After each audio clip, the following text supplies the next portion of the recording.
Olá para você aí que já faz parte aqui da nossa família, do nosso canal no YouTube, está escrito NT.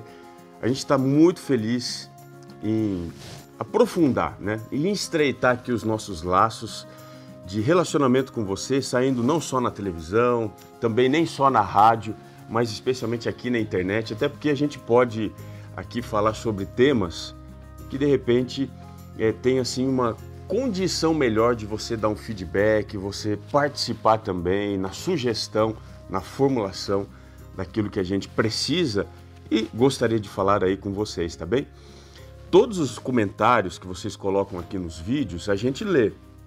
Nós temos aqui um pessoal que trabalha bem, recebe muito, viu? Pessoal que ganha dinheiro bem, mas é claro, eles estão aqui para ajudar a aproximar um pouquinho mais aqui o Está Escrito de você, tá bem? Nós estamos numa nova série, é isso. Se você ainda não assistiu, você pode procurar aqui no nosso canal os vídeos que nós estamos comentando aqui sobre eternidade. E eu queria hoje entrar um pouquinho mais nesse assunto da eternidade com você. E para entrar nesse tema de hoje, eu peço aí que você pegue a sua Bíblia, se você puder, tá bom? Porque a gente vai ler alguns textos, a gente vai passear aqui pela Bíblia e vai entender especialmente sobre um assunto que é importante demais, que é o assunto da hierarquia no céu. O que vem na sua cabeça quando você pensa nessa palavra? Hierarquia. Talvez você pense numa instituição, pessoas que têm mais poder, pessoas que têm menos poder, pessoas que mandam, pessoas que são mandadas. Vamos entender um pouquinho isso na eternidade, como é que vai acontecer? Então eu vou agora entrar com você nesse assunto para a gente entender como é que vai ser a nossa eternidade no céu. E para isso eu quero ir com você lá para o fim da Bíblia. Vá comigo aqui ao livro do Apocalipse, eu quero ir com você ao capítulo 22, tá bem? Diz assim a partir do verso 1. Então me mostrou o rio da água da vida, brilhante como cristal, que sai do trono de Deus e do Cordeiro. Verso 2. E no meio da sua praça, de uma e outra margem do rio, está a árvore da vida. E agora observem, que produz 12 frutos, dando o seu fruto de mês em mês. E as folhas da árvore são para a cura dos povos. Verso 3. Nunca mais haverá qualquer maldição. Nela estará o trono de Deus e do Cordeiro. Os seus servos o servirão. Contemplarão a sua face e na sua fronte está o nome dele. Verso 5 diz assim. Então já não haverá noite, nem precisam eles de luz de candeia, nem da luz do sol, porque o Senhor Deus brilhará sobre eles. E agora preste atenção. E reinarão pelos séculos dos séculos. Eu não sei quanto a você, mas assim, para mim, de maneira muito especial, essa é uma das partes mais lindas da Bíblia. Tem muita informação importante aqui sobre, por exemplo, o rio da água da vida, o trono de Deus, o fruto que é dado de mês em mês, as folhas das árvores que são para a cura dos povos. Cada uma dessas informações, se a gente fosse estudar assim com bastante detalhe dentro da Bíblia, a gente teria informações importantes para o nosso conhecimento sobre a eternidade. Infelizmente não vai dar tempo da gente explorar tudo, mas eu queria mostrar uma coisa aqui para vocês. Veja, verso 3, diz aqui que nela está o trono de Deus. Vamos tentar entender como está posicionado o trono de Deus. Diz aqui o Apocalipse 22 que a árvore, ela é diferente do que a gente imagina. Não é uma árvore que tenha um tronco só. Se você for olhar, o rio sai da árvore da vida, no meio da sua praça, de uma e de outra margem do rio está a árvore da vida. Então veja, de um lado e do outro. O que dá a entender aqui no Apocalipse é que a árvore da vida, ela vai estar sobre esse rio. Então ela vai sair das margens, né, do rio, e ela vai estar ali. E esse rio, que vai ser algo assim extraordinário, esse rio vai ser o lugar aonde estará o trono de Deus. E o trono de Deus, mais do que ser o lugar onde o poder do universo se encontra, a maior autoridade do universo se encontra, também será o lugar de encontro de todas as criaturas. E eu quero só dizer quem são essas criaturas. Primeiro tipo de criatura que vai se reunir aqui vão ser as criaturas perfeitas que não pecaram, são os anjos. Mas além dos anjos, nós teremos um segundo tipo de criatura. Quem é que vai estar ali? Serão as criaturas redimidas, ou seja, os salvos. Mas como é que haverá esse encontro das criaturas com o Criador? Como é que isso vai acontecer? Então eu quero agora mostrar isso para você dentro da Bíblia. O trono de Deus vai ser o marco zero desse paraíso. É dali que ele vai mostrar sua glória. Veja ali, o verso 5 diz que vai brilhar sobre eles. Como é que isso vai acontecer? Esse grande encontro, como é que vai acontecer? Eu vou explorar agora com você dentro da Bíblia alguns versos para a gente entender como acontece esse encontro ao redor de Deus e do seu trono de majestade e de glória. Então, a primeira coisa que eu quero te dizer é que Deus é um Deus de ordem. De uma forma muito especial, eu vou ler aqui um texto que não está bem dentro desse contexto, mas só para você entender um pouco melhor. A primeira carta de Paulo aos Coríntios, capítulo 14, o verso 33, diz assim: porque Deus não é um Deus de confusão. Essa é a minha tradução Almeida Revista Atualizada.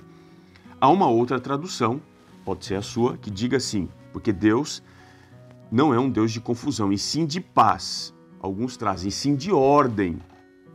E o verso 40 diz: porém, tudo seja feito com decência e ordem. Então, o primeiro princípio que a gente precisa entender sobre a eternidade é que os salvos, as criaturas, tanto as que não pecaram quanto as que pecaram, elas não vão viver assim, dentro de um contexto de bagunça, de desordem. Todos vão ter um papel a fazer, especialmente nesse ajuntamento diante do trono de Deus. Então, como é que Deus organiza esse ajuntamento diante do seu trono? Quem são os seres que estão mais próximos do trono de Deus? Eu vou voltar para Apocalipse com você, capítulo 4. Vamos entender um pouquinho isso daqui. No capítulo 4, eu queria ler aqui com você. A partir do verso 1, você tem um detalhamento de uma visão do trono de Deus. E eu quero mostrar aqui para você, a partir do verso 6, diz assim, olha: há diante do trono um como que mar de vidro. Essa imagem é a mesma do capítulo 22, que nós lemos a princípio. E diz assim, olha: no meio do trono e à volta do trono estão 4 seres viventes, cheios de olhos por detrás e por diante. Esses seres viventes são aqueles que ficam mais próximos de Deus. Em alguns lugares, como por exemplo Isaías 6, eles são chamados de serafins. Em outros lugares, eles são chamados apenas de seres viventes. E alguns até os chamam de querubins, que são anjos cobridores. São aqueles que protegem, são aqueles que zelam pela glória de Deus. E olha só que interessante, esses 4 seres viventes, eles têm uma descrição um pouco diferente. O verso 7 diz que o primeiro é semelhante a leão, o segundo é semelhante a novilho, o terceiro tem um rosto como de homem e o quarto é semelhante à águia que está voando. Curiosamente, isso aqui é só uma curiosidade, o povo de Israel, quando se acampava no deserto, eles se acampavam, as 12 tribos, dentro de uma organização também.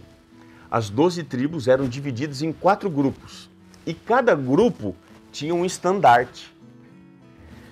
Isso você pode ver no livro de Números, por exemplo, ele menciona isso. Então, esses 4 estandartes, olha só que interessante, tinham as imagens desses seres viventes que vivem mais perto de Deus, do trono de Deus. E se você prestou atenção, são os animais leão, um novilho, um boi, um bezerro, né? Um homem e o quarto é semelhante à águia. São 4 estandartes que representavam esses seres mais próximos de Deus. Então ficou claro aqui no texto que mais próximo de Deus estão 4 seres que são poderosos, têm uma imagem assim excêntrica, extravagante, uma imagem de poder. Eles estão mais perto de Deus. Mas quem é que vem logo na sequência? Vamos dar uma olhadinha aqui no verso que vem antes, que é o verso 4 do Apocalipse 4. Diz assim: ao redor do trono há também 24 tronos, e assentados neles 24 anciãos, vestidos de branco, em cujas cabeças estão coroas de ouro. Então vamos tentar entender essa cena. Você tem o trono de Deus, ao redor do trono de Deus, 4 seres viventes, leão, novilho, o homem e águia, eles têm esse aspecto. E diz aqui o Apocalipse 4 que depois deles você encontra 24 anciãos. Quem são esses?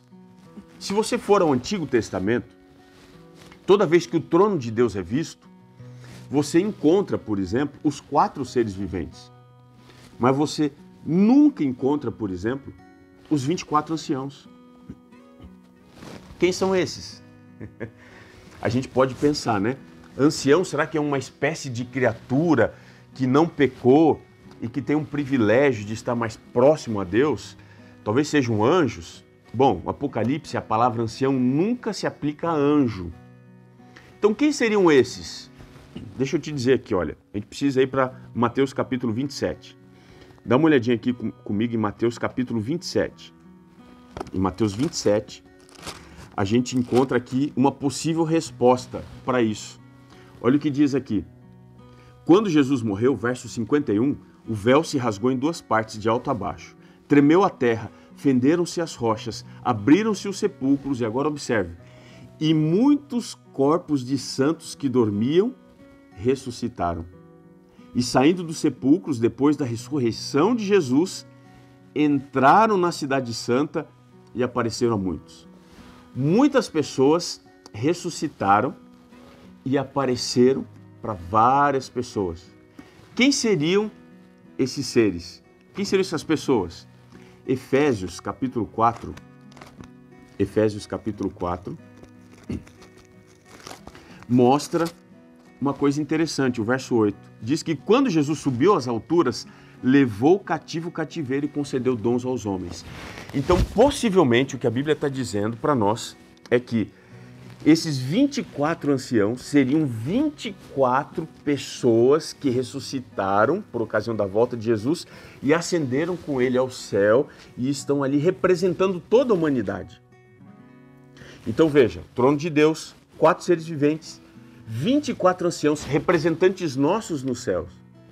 E depois quem é que vem? O Apocalipse capítulo 14, Apocalipse 14, o verso 3 e o verso 4 diz que os 144 mil são aqueles que seguem o Cordeiro onde quer que ele vá. Portanto, eles vão compor essa multidão que está mais próxima de Deus. São aqueles que vieram da grande tribulação, Apocalipse 7. Portanto, no céu, nós vamos ter uma hierarquia de proximidade, porque essas criaturas mais próximas de Deus têm algo a dizer num contexto de adoração. E depois a grande multidão que vai compor todo esse quadro dos salvos. Sabe, deixa eu te dizer uma coisa. Eu não sei onde é que eu vou estar lá. Eu não sei se eu vou estar perto do trono, se eu vou estar um pouco mais distante do trono, mas uma coisa eu sei, eu quero estar no céu. Você também? Eu queria falar mais sobre esse assunto com você. E no próximo vídeo, quando nós lançarmos aqui na próxima semana, eu queria te mostrar qual vai ser a nossa função no céu. Se a gente não fizer parte dos 144 mil, se a gente fizer parte dos 144 mil, se eu estiver na grande multidão, qual vai ser a minha função no céu? O que eu vou fazer na eternidade? Você quer saber? Então coloca aqui nos comentários qual é a sua pergunta. sobre o que você acha que você e eu vamos fazer na eternidade, para a gente descobrir junto dentro da Palavra de Deus.